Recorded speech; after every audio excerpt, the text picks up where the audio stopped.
Risque-t-on une nouvelle crise économique et financière qui serait liée à l'explosion d'une bulle? C'est la crainte qui est grandissante chez certains acteurs économiques en regardant notamment les investissements liés à l'intelligence artificielle qui s'envolent ces derniers jours. Mais alors qu'en est-il réellement? Que sait-on sur le sujet? On va faire un point sans dramatisation mais simplement en posant les faits pour voir ce qu'il en est et ce qui fait débat sur ce sujet-là. Salut, c'est Hugo, j'espère que vous allez bien, que vous avez passé un bon week-end et c'est donc le sujet à la une de ces actualités du jour. Alors en soi, l'intelligence artificielle ça existe et s'est développé depuis de nombreuses années maintenant, mais c'est bel et bien le lancement de ChatGPT en novembre 2022 qui est considéré vraiment comme le point de départ de cette forme de course à la fois immense mais aussi vertigineuse et inquiétante pour beaucoup sur certains aspects à laquelle on assiste aujourd'hui. ChatGPT a en effet rapidement dépassé toutes les plateformes du type en nombre d'utilisateurs avec plus de 100 millions d'utilisateurs en seulement 2 mois et depuis c'est un véritable engouement mondial. En octobre dernier, Sam Altman, donc le patron d'OpenAI qui est derrière cette IA, affirmait que plus de 800 millions d'utilisateurs utilisent ChatGPT chaque semaine. Et là encore, on parle que d'une IA, vous savez qu'il y en a beaucoup. Mais résultat donc, depuis la fin d'année 2022, les valorisations boursières des entreprises technologiques ont énormément augmenté. Et par valorisation boursière ici, qu'est-ce qu'on entend? Eh bien, c'est en quelque sorte le prix total d'une entreprise sur le marché, basé sur le nombre et le prix de ses actions. Pour dire la chose très simplement, c'est donc combien vaut une entreprise. Alors là, on a parlé de OpenAI, mais il y a vraiment beaucoup d'entreprises qu'on peut citer. Par exemple, Nvidia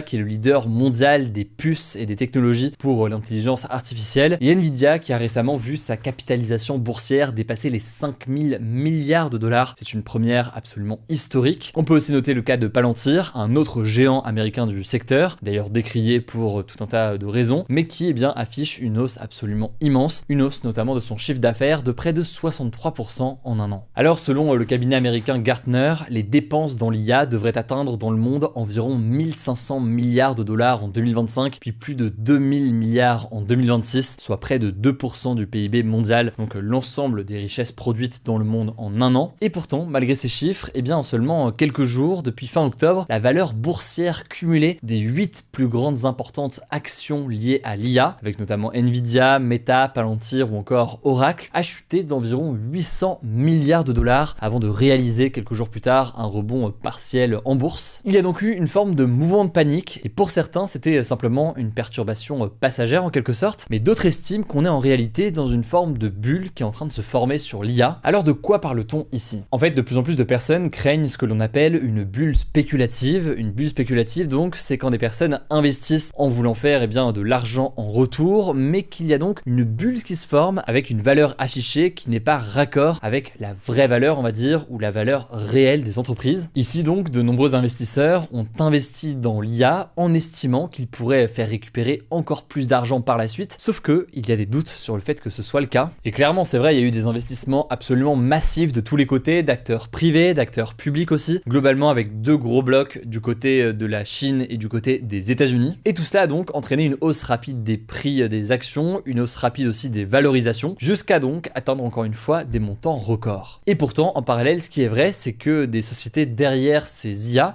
elles sont rarement rentables. Alors attention, il faut rester factuel, dans ce modèle-là et sur des entreprises qui parfois créent des choses de nouvelles, la rentabilité, elle peut prendre parfois de nombreuses années, mais tout de même, il y a aujourd'hui des pertes extrêmement importantes. Par exemple, OpenAI, donc la maison mère de ChatGPT, sur les 9 premiers mois de l'année 2025, elle a déjà réalisé près de 19 milliards de dollars de pertes, des pertes dues notamment à la maintenance et à la fourniture d'électricité pour faire tourner en fait tout ça. Et encore une fois, aujourd'hui, on va pas parler du coût environnemental, même si évidemment c'est un coût absolument colossal. Pour autant, son PDG Sam Altman se veut rassurant et il prévoit des revenus qui atteindraient, je cite, des centaines de milliards de dollars d'ici à 2030. C'est ce qu'il promet en quelque sorte donc à ses investisseurs. Mais tout de même, si la tendance persiste, elle inquiète un certain nombre d'acteurs économiques. À un moment donné, le risque, c'est que le marché réalise en quelque sorte que la croissance des investissements dans l'IA est démesurée par rapport aux bénéfices financiers réels. En réalité, il y a certains éléments qu'il va falloir observer. D'abord, la question des revenus potentiels de ces entreprises. Et puis, en parallèle, il y a aussi la question de l'utilisation réelle, en quelque sorte, de ces IA. Alors, je vous fais pas un dessin, je pense que vous le voyez de toute façon autour de vous. Évidemment, l'intelligence artificielle et ChatGPT notamment sont massivement utilisés par énormément de monde. Et on vient de le voir d'ailleurs avec des chiffres. Mais il y a utilisation et capacité à avoir un modèle économique à partir de là. Est-ce que les gens sont prêts à payer? Si oui, combien? Dans quelle mesure est-ce que ça peut pallier pallier les investissements colossaux et les dépenses aussi en matière d'énergie. Et encore une fois là, je ne parle pas de l'impact environnemental, même si évidemment c'est un sujet essentiel à voir. C'est l'une des questions importantes, et même s'il y a énormément d'incertitudes aujourd'hui, on peut noter par exemple que l'investisseur américain Michael Burry, connu notamment pour avoir anticipé la crise des subprimes en 2008, dont on avait déjà parlé dans une autre vidéo, et bien lui vient littéralement de miser près d'1 milliard de dollars sur la chute des actions de Nvidia et de Palantir, deux géants donc qu'on évoquait à l'instant. Alors effectivement, le risque dans ce genre de situation, c'est que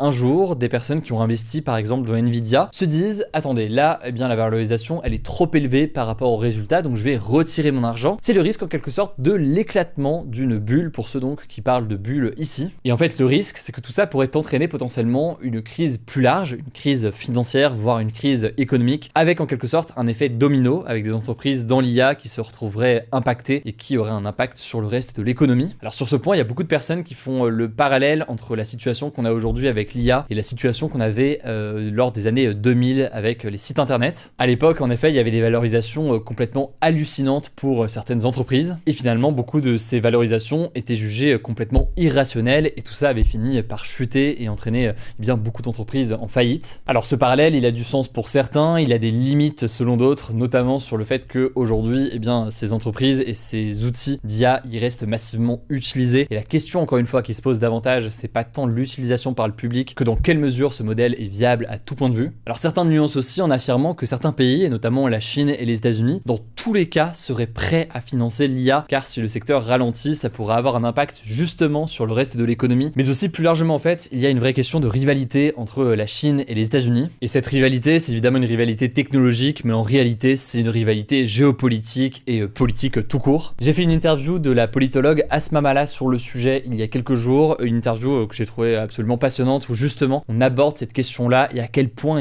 est-ce que Xi Jinping d'un côté et Donald Trump de l'autre côté utilisent et instrumentalisent d'une certaine façon cet outil pour en faire un outil de pouvoir. Ça me paraît essentiel aussi à comprendre, donc je vous mets les liens directement en description. C'est disponible sur YouTube, sur notre chaîne YouTube des grands formats et en podcast audio. On verra en tout cas comment est-ce que tout cela évolue. Dites-moi dans les commentaires d'ailleurs ce que vous pensez dès qu'on aborde des sujets comme ça, économiques et technologie. Allez, je vous laisse avec Blanche pour le reste de l'actualité et je reviens juste après. Merci Hugo et bonjour à tous. On commence avec cette info. L'ancien président de la République, Nicolas Sarkozy, a été libéré de prison ce lundi après 21 jours de détention à la prison de la Santé à Paris. En fait, la Cour d'appel de Paris a accepté sa demande de remise en liberté après sa condamnation à 5 ans de prison avec exécution provisoire dans l'affaire du financement libyen présumé de sa campagne présidentielle de 2007. Pour rappel, la justice estime qu'il a participé à un financement illégal de sa campagne présidentielle avec des fonds provenant du régime libyen de Mouammar Kadhafi et qu'il a pris part à une association de malfaiteurs mise en place pour transférer clandestinement ces sommes. C'est la première fois qu'un ancien président français a été incarcéré. Concrètement, Nicolas Sarkozy est donc sorti de prison ce lundi et il est placé sous contrôle judiciaire en attendant un deuxième procès car il a fait appel de la première décision de justice. Le nouveau procès aura lieu lui en mars 2026. Alors qu'est-ce que ça veut dire sous contrôle judiciaire ? Eh bien Nicolas Sarkozy a désormais interdiction de quitter la France. Il a aussi interdiction de rentrer en contact avec les personnes citées dans le dossier, mais aussi avec le ministre de la Justice, Gérald Darmanin. Je vous mets des liens en description si vous voulez en savoir plus. Deuxième info, la COP30, donc le sommet des Nations Unies sur le climat, s'est ouverte ce lundi à Belém au nord du Brésil. Elle durera 2 semaines jusqu'au 21 novembre prochain et réunit les représentants de plus de 160 pays, dont Emmanuel Macron, qui est actuellement sur place. Au total, 50 000 personnes sont attendues, notamment des membres d'associations, des chercheurs, des représentants d'organisations de jeunesse ou encore des entreprises. Comme chaque année, l'objectif c'est de faire avancer les négociations et la coopération dans la lutte contre le changement climatique à l'échelle mondiale. La COP30 se tient cette année aux portes de la forêt amazonienne. C'est un symbole voulu par le président brésilien Lula qui veut mettre l'accent sur la question des forêts. Il veut notamment créer le Tropical Forest Forever Fund, un fonds pour financer la sauvegarde des forêts tropicales. À noter tout de même qu'en 10 ans, le Brésil a participé à plus de 70% de la perte nette de forêts dans le monde, selon l'Organisation pour l'alimentation et l'agriculture. En tout cas, si vous voulez en savoir plus sur cette COP, je vous renvoie à nos actus de vendredi. On rentre un petit peu plus dans les détails, notamment sur les enjeux.